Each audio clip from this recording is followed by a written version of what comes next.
great advantage as he runs under the Brundle and Nelson Bridge for the first time.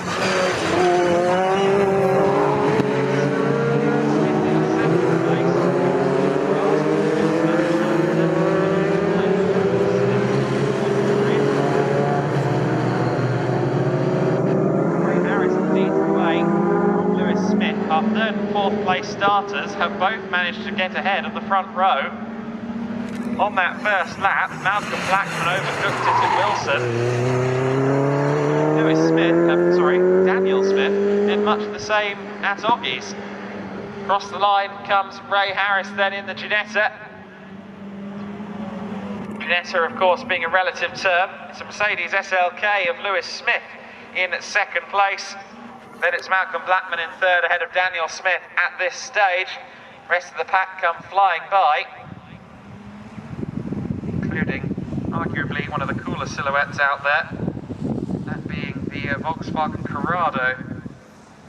Don't see many of them on the road, on the track or anywhere anymore, but the Corrado flag being flown by Mick Robertson out there on circuit. Very nice car indeed. It's Harris that leads the way then, and then there's quite the gap back to Smith, who's under pressure now from Malcolm Blackman. Blackman to the inside at Agostini. He just about got it stopped in time for the apex, but he didn't manage to claim second place. He didn't have the corner speed he needed, and now he's under pressure from his front row starting friend Smith. That being, oh, nearly fell over, good one. Shouldn't put weight down on a stool, as it turns out. Daniel Smith there pressuring Blackman and getting through into third place at Hamilton. So Daniel Smith in the 33 does get back up into third place at the expense of Malcolm Blackman. Blackman went from challenging for second to falling to fourth in almost no time. Very Caterham-esque that, really. And Blackman just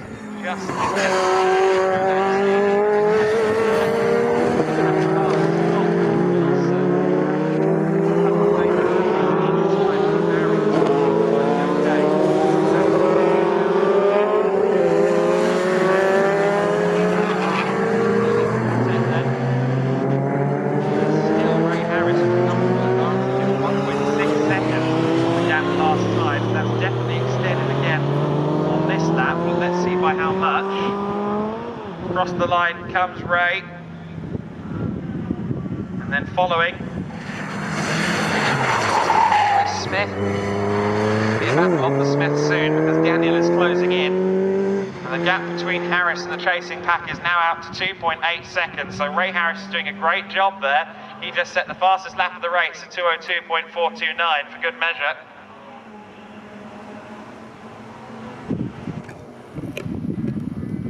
Harris will be watching in the mirrors and be liking the fact that the white dot behind him in second place is only getting smaller.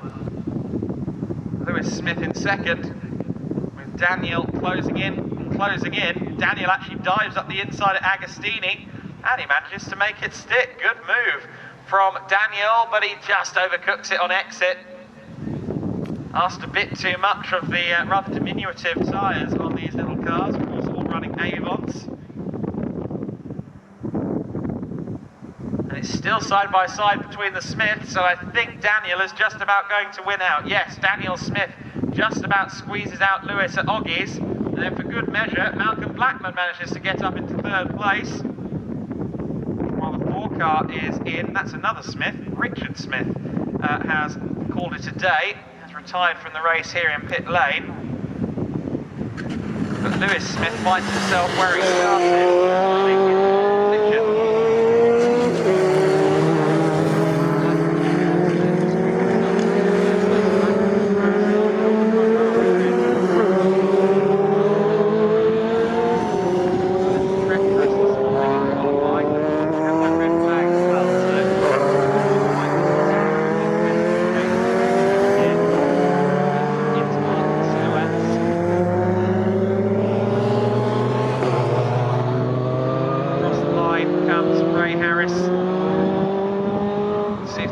Extended or shrunk this time. It was 2.8 seconds, it's now 3.4, so Ray Harris continues to extend his lead. It's side by side further back between cars 6 and 49. That's the battle for 6th place. In 6th place currently is the number 6 car, that being Ian Hales, who started all the way down in 17th at the start of this race.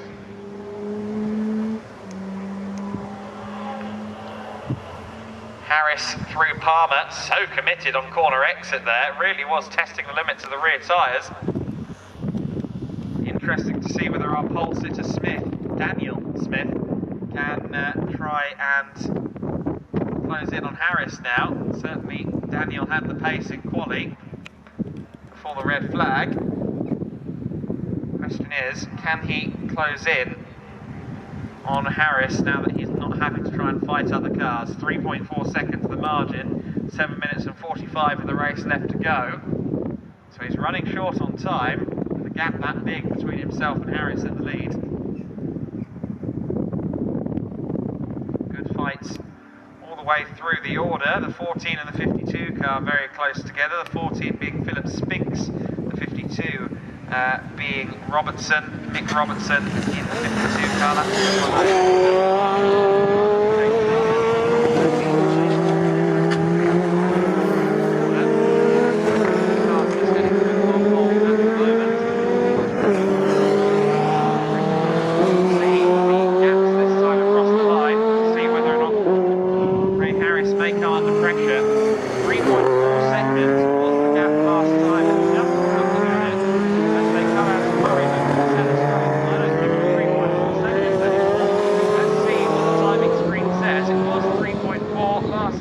Harris crosses the line, Smith crosses the line, what's the gap?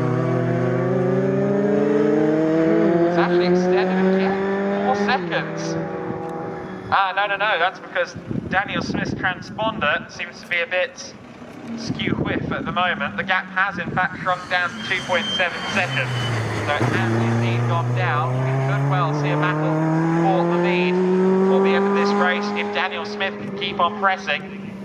Transponder seemingly having a bit of a hiccup. He did set the fastest race lap thus far. Last time by, he's the only driver that set a 2:01 in race conditions, 2:01.844 for Daniel Smith.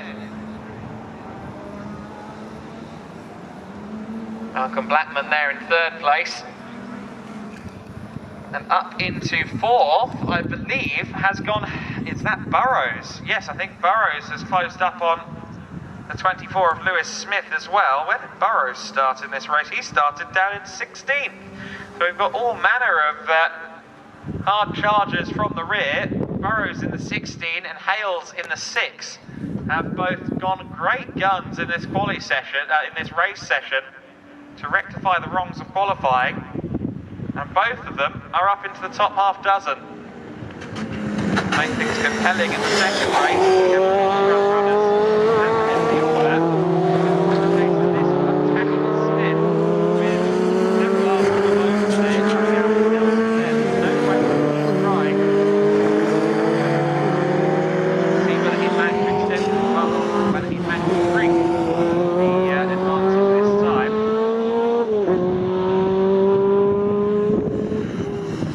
2.7 seconds between Daniel Smith in second and Harris in the lead last time. It has gone down, it hasn't gone down by terribly much. Let's see what the gap is. Wait for the transponder, 2.3 seconds the gap between the two of them. Okay, so another 4 tenths or so taken out to Ray Harris by Daniel Smith. That rate of closing is enough with 4.5 minutes left to go. Of course, he also risks having some subpar tyres on the car by the time we get to the end.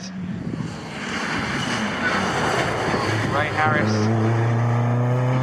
Daniel Smith from Malcolm Blackman, and then it's a big gap back now to the 4th place car, which is of Steve Burrows, who started down in 16th place. So he has had a mighty run through the field. 5th place now is the 24 car of Lewis Smith, and Lewis Smith is actually coming under